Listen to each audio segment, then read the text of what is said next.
السلام علیکم ورحمۃ اللہ وبرکاتہ۔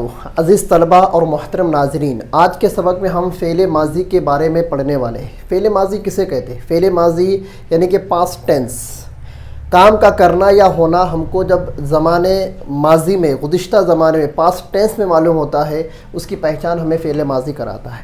آئیے اس کی تعریف کو سمجھ لیتے ہیں۔ فعل ماضی وہ فعل ہے جس سے کام کا گزشتہ زمانے میں ہونا یا کرنا سمجھا جائے، جیسے فعلا کیا اس ایک مرد نے، نصرہ مدد کی اس ایک مرد نے، پاسٹ ٹینس۔ فعلا سے ہمیں کیا سمجھ میں آ رہا ہے؟ فعلا سے ہمیں یہ سمجھ میں آ رہا ہے کہ ایک بندے نے گزشتہ زمانے میں کام کر لیا، پاسٹ ٹینس، ٹھیک ہے۔ نصرہ مدد کی، کسی کی ہیلپ کی، کسی کی مدد کی، کسی کی ہیلپ کی گزشتہ زمانے میں، ٹھیک ہے۔ تو فعل ماضی کے معنی ہی آتے ہیں پاسٹ کے، ماضی کے معنی کیا آتے ہیں؟ پاسٹ ٹینس، زمانہ۔ تو گزرے ہوئے وقت میں، گزرے ہوئے زمانے کے اندر جو فعل ہم کو انفارمیشن دیتا ہے اس کو فعل ماضی کہتے ہیں۔ اب فعل ماضی کے مکمل 14 صیغے آتے ہیں۔ کتنے آتے ہیں؟ 14 صیغے آتے ہیں، ٹھیک ہے۔ 14 صیغوں میں سے 3 صیغے مذکر غائب کے ہوتے ہیں، 3 صیغے مؤنث غائب کے، 3 صیغے مذکر حاضر کے، 3 صیغے مؤنث حاضر کے اور 2 صیغے متکلم کے۔ ذرا اس کو ہم سمجھ لیتے ہیں۔ مذکر کہتے ہیں میل کو، مذکر مطلب آدمی، میل، اور مؤنث کہتے ہیں فیمیل کو۔ تو میل اور فیمیل کے جو صیغے ہوتے ہیں وہ الگ آتے ہیں۔ مطلب ہم جب بھی جملہ بنائیں گے، سینٹنس بنائیں گے، ہم اگر لڑکے کے بارے میں بتا رہے ہیں، میل کے بارے میں بتا رہے ہیں، تو فعل ماضی کا جو صیغہ آتا ہے وہ الگ ہوگا، اور اگر ہم فیمیل کے بارے میں بات کر رہے ہیں تو اس کا صیغہ الگ ہوگا۔ اگر بات جس کے بارے میں کی جا رہی ہے وہ روبرو حاضر ہے، اس کا صیغہ الگ ہوگا، اس کو مذکر حاضر کہتے ہیں۔ اب روبرو جو حاضر ہے وہ مؤنث بھی ہو سکتی ہے، مطلب میل بھی ہو سکتا ہے، فیمیل بھی ہو سکتا ہے۔ جو روبرو حاضر ہے، تو اگر میل اگر ہو تو مذکر حاضر، اور اگر فیمیل ہو تو مؤنث حاضر۔ حاضر اسی وجہ سے کہتے ہیں کہ وہ حاضر ہوتا ہے، وہ سامنے موجود ہوتا ہے، ٹھیک ہے۔ اور غائب اسے کہتے ہیں جو سامنے موجود نہیں ہوتا ہے۔ تو اگر ہم میل کے بارے میں اگر بات کر رہے ہیں، میل کے بارے میں مطلب مذکر جو ہمارے سامنے حاضر نہیں ہے اس کو مذکر غائب کہیں گے۔ جو مؤنث مطلب جو فیمیل ہمارے سامنے حاضر نہیں ہے اس کے بارے میں بات ہو رہی ہے تو اس کو مؤنث غائب کریں گے۔ تو میل غائب کی 3 صیغے، فیمیل غائب کے 3 صیغے، میل حاضر کے 3 صیغے، فیمیل حاضر کے 3 صیغے۔ ٹوٹل کتنے ہو گئے؟ 3 3 دو 6، 3 3 9، 3 4 12۔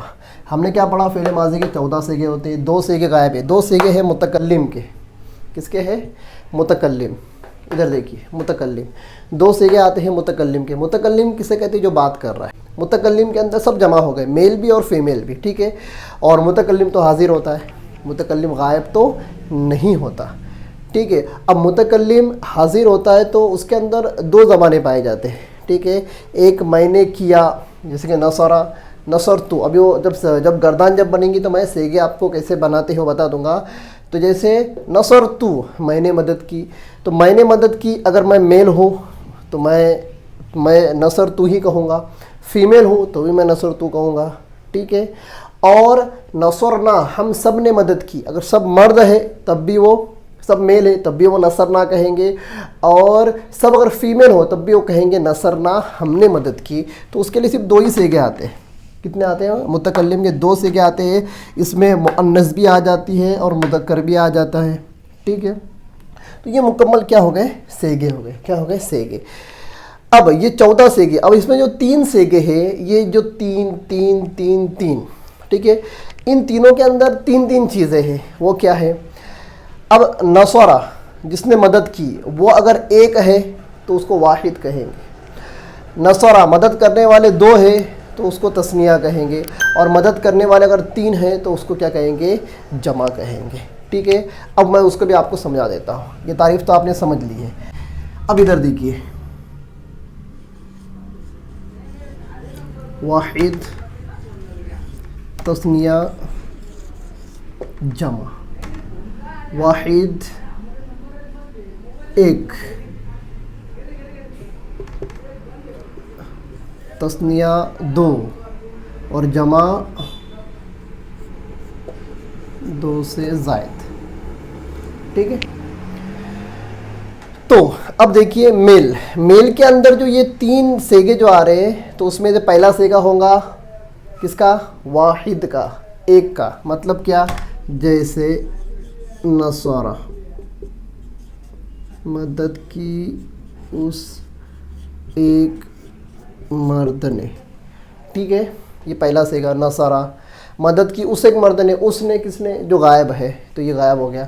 اب اس کے اندر دوسرا آتا ہے، اس کے الف اگر بڑھا دو اس کو تو یہ ہوتا ہے نصارہ، مدد کی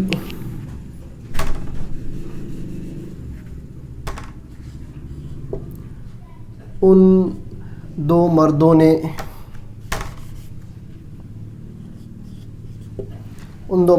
ٹھیک ہے. اب یہ اس کے آگے الف آ گیا تو یہ تثنیہ کا صیغہ بن گیا. ٹھیک ہے، تو مذکر غائب نصارہ، مدد کی ان 2 مردوں نے، تو یہ تثنیہ اس کے اندر آ گیا، 2 ہو گئے. اب یہ جو تیسرا جو ہے اس میں تیسری آتی ہے جمع. کیا آتی ہے؟ جمع. اب جمع کا صیغہ کیسے بنے گا وہ بھی میں آپ کو بتا دوں. جمع کا صیغہ بنے گا اس طرح سے، نصرو، اس کے کیا آئے گا؟ واو آ جائے گا. مدد کی ان سب مردوں نے، مدد کی ان سب مردوں نے. ٹھیک ہے، تو جیسے کہ ہم نے پڑھا میل مذکر غائب کے 3 سیغے آتے ہیں. تو پہلا سیغہ میں بتا دیا واحد کا، مدد کی اس ایک مرد نے. دوسرا سیغہ آ گیا تثنیہ کا، مدد کی ان 2 مردوں نے. اور تیسرا سیغہ آ گیا جمع کا، جمع 2 سے زائد کے لیے آتا ہے، مدد کی ان سب مردوں نے. تو یہ ہو گئے غائب کی. اب اس کے مؤنث بھی. ٹھیک ہے، تو یہ آپ لکھ لیں، اس کا اسکرین شاٹ لے لیں، یہاں تک آپ سمجھ لیں. انشاءاللہ کل کے سبق میں ہم مکمل گردانے ڈائیگراف بنا کر مکمل گردانے آپ کو بتائیں گے، اور گردان بنانے کا قاعدہ بھی آئے گا. کیا کہتے ہیں اس کو؟ گردان بولتے ہیں. کیا بولتے ہیں؟ جو سیگے جو بنتے ہیں نا 14 سیگوں کی، اس کو گردان بولتے ہیں. کیا بولتے ہیں؟ گردان. تو کل انشاءاللہ ہم فعل ماضی کی گردان بنانا آپ کو سکھائیں گے، جس کے اندر آپ کو غائب کے 3 سیگے، مطلب مذکر غائب کے 3 سیگے، مؤنث غائب کے 3 سیگے، مذکر حاضر کے 3 سیگے، مؤنث حاضر کے 3 سیگے، اور متکلم کے 2 سیگے ہم الگ الگ ڈائیگراف بنا کر آپ کو بتائیں گے. اگر آپ کو فعل ماضی کی گردان اگر سمجھ میں آ گئی تو اس کے مدد سے آپ بہت سارے فعلوں کی گردانیں بنا سکتے ہیں. ٹھیک ہے، تو دوستو آج کے سبق پہ اتنا ہی. امید کرتا ہوں کہ آپ کو سمجھ آیا ہوگا. آپ لوگوں کو ہمارا سبق کیسا لگ رہا ہے؟ سمجھ میں آ رہا ہے، نہیں آ رہا ہے؟ آپ کا کیا فیڈ بیک ہے؟ کچھ تو ہم کو بتائیے. آپ کا ریئیکشن کیا ہے؟ آپ پڑھ رہے ہو، آپ لکھ رہے ہو یا نہیں لکھ رہے ہو، یا صرف سن کر اس کو آگے فارورڈ کر رہے ہو؟ جو بھی کچھ کر رہے ہو، آپ کو اگر ہمارے اسباق سے فائدہ ہو رہا ہے تو ہمیں کومنٹ باکس کے اندر ضرور بتائیں. پھر انشاءاللہ ملتے ہیں کل کے سبق میں. تب تک کے لیے اللہ حافظ، خدا حافظ، السلام علیکم ورحمۃ اللہ وبرکاتہ.